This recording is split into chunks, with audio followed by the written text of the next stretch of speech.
Македонскиот председател не знаел ништо, не видел ништо. За законите за Бехтел Јенка ќе коментирал кога ќе биле изгласани во собранието и кога ќе пристигнале во неговиот кабинет, па тогаш и ќе одлучал дали ќе ги потпише.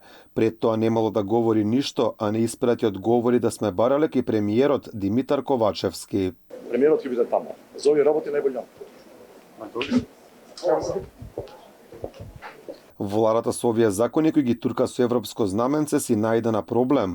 Европската унија испрати осуда, но извршната власт останува глува. Ковачевски призна дека европското знаменце го ставиле и за избегнување на дебата со опозицијата, велејќи дека од нивна страна се вршеле блокади. Исто како што ги блокираат и сите други закони кои што се однесуваат на реформи во државата и на европскиот пат на државата и станување на полноправна членка на Европската унија. На граѓаните не им требаат блокади, на граѓаните им требаат автопатишта, коридори и реформи. Претходно од делегацијата на ЕУ во Македонија изразија загриженост што европското знаменце се користи за овие закони. Во овој случај предлог законите се чини дека не се однесуваат на усогласување со таквите стандарди. Ја изразивме нашата загриженост до националните власти и бараме дополнителни појаснувања, велат од делегацијата на ЕУ во Македонија.